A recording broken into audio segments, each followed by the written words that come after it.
नमस्कार, लीना ज़ीज़ी किचन में आप सभी का स्वागत है। आज मैं बर्फ़ी बनाने जा रही हूँ। मलाई से घी बनाकर छान लेने के बाद जो मावा निकलता है, जिसे हम आमतौर पर बेकार समझकर फेंक देते हैं, मैं उसी मावे से मिठाई बना रही हूँ जो कि बहुत ही टेस्टी बनती है। मेरे पास 1 हफ्ते की इकट्ठी की हुई मलाई है जिसे मैंने फ्रीज़र में स्टोर करके रखा हुआ था। घी बनाने के 2-3 घंटे पहले मैंने इसे फ्रीज़र से निकाल कर नीचे फ्रीज में रख दिया था, जिससे ये काफ़ी सॉफ्ट हो गई है। तो चलिए पहले हम घी बना लेते हैं। मैं डायरेक्ट ही घी से निकले मावे से मिठाई बना सकती थी, लेकिन घी मैं इसलिए बना रही हूँ ताकि ये बता सकूँ कि हमें मलाई को कब तक गर्म करना है और घी कब अलग करना है।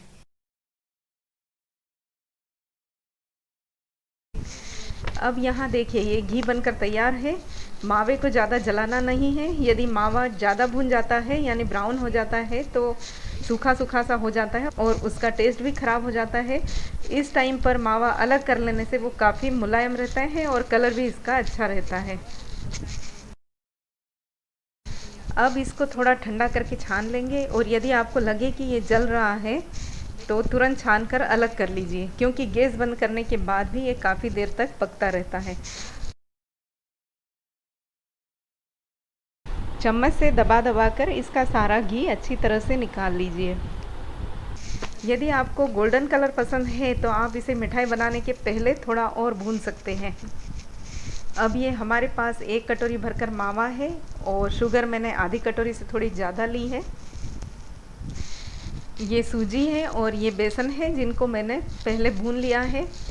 मिक्स ड्राई फ्रूट्स लिए हैं जिनकी बारीक बारीक कतरन बना ली है। ये बिल्कुल ऑप्शनल है, नहीं डालेंगे तो भी चलेगा।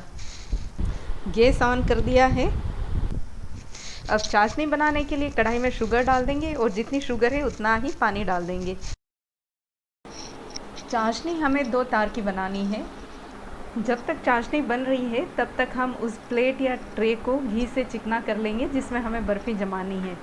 मैंने ये प्लेट ली है जिसे मैंने घी से चिकना कर लिया है। जब भी मैं मलाई के मावे से मिठाई बनाती हूँ मैं इसी प्लेट में जमाती हूँ, क्योंकि 1 हफ्ते की जितनी मलाई निकलती है और उससे जो मिठाई बनाती हूँ उसके लिए ये परफेक्ट साइज़ है। सिरप गाढ़ा होने लगा है। गैस को कम कर देंगे और इसे लगातार चलाते रहेंगे। चाशनी कम क्वांटिटी में है तो ये फटाफट बनकर तैयार हो जाएगी, इसलिए हम इसे लगातार चलाते हुए बनाएंगे। हमें 2 तार की चाशनी बनानी है तो मैं थोड़ा सा सिरप इस प्लेट में डाल रही हूँ। इसको हल्का सा ठंडा होने दें और फिर इस तरह से अंगूठे और उंगली के बीच में चिपका कर देखें। अभी 2 तार नहीं बन रहे हैं, एक ही तार बन रहा है, तो थोड़ी देर इसे और पकने देंगे।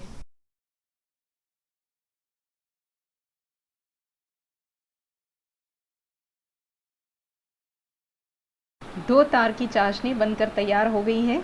अब यहाँ आपको मावा डाल देना है।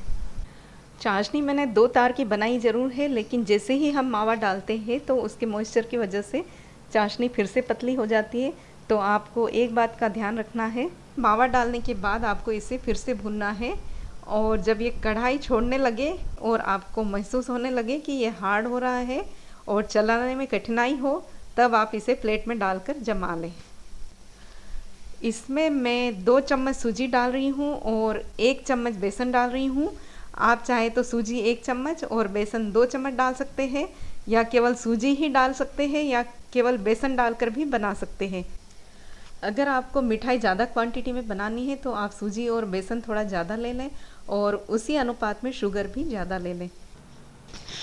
आप जिस तरह से भी बनाएंगे स्वाद में वेरिएशन ज़रूर आएगा, लेकिन स्वाद में कमी बिल्कुल नहीं आएगी। अगर आपसे ये मिठाई अच्छी नहीं बनती है, आपने प्लेट में डाल दी और ठंडा होने के बाद भी नहीं जमी, तो टेंशन की कोई बात नहीं है। उसी कढ़ाई में आप थोड़ी सी शुगर डालिए, थोड़ा पानी डालिए और फिर से इसे कढ़ाई में डालकर हार्ड होने तक भून लीजिए और उसके बाद जमा दीजिए। अब देखिए ये पल्प कढ़ाई पूरी तरह से छोड़ने लगा है, चम्मच भी मुश्किल से ही चला पा रही हूँ।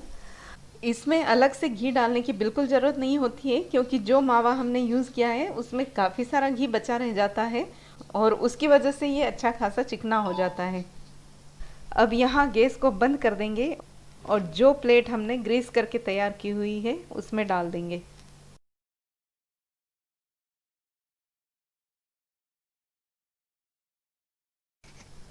और इस तरह से प्लेट को तेज़ी से पटक पटक कर पूरी प्लेट में फैला देंगे।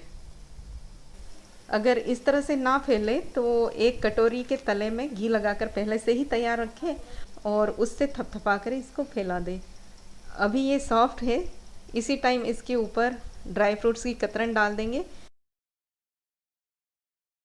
और चम्मच से हल्के हल्के से दबा देंगे। अब इसे 10-15 मिनट तक ठंडा होने के लिए रख देंगे और जब हल्का हल्का सा टाइट होने लगेगा तब इसके पीसेस काट लेंगे। 10 मिनट हो गए हैं और ये बर्फ़ी थोड़ी सी टाइट हो गई है। अब हम इसके पीसेस काट लेते हैं। आप छोटे बड़े जैसे भी पीसेस करना चाहें अपनी पसंद के अनुसार कर ले। पीसेस करने के बाद इसको अच्छी तरह से ठंडा होने दें। ये पूरी तरह से ठंडी हो गई है और बहुत अच्छी जमकर तैयार हुई है। अब इसे हम निकाल लेंगे और ये आसानी से निकल जाए इसके लिए थोड़ा सा इसे नीचे से गैस पर गरम कर लेंगे, जिससे हमने जो नीचे घी लगाया हुआ है वो पिघल जाएगा और ये इजीली निकल जाएगी। लीजिए, तैयार है स्वादिष्ट बर्फ़ी। इसे आप बनाइए और अपने अनुभव शेयर कीजिए। धन्यवाद।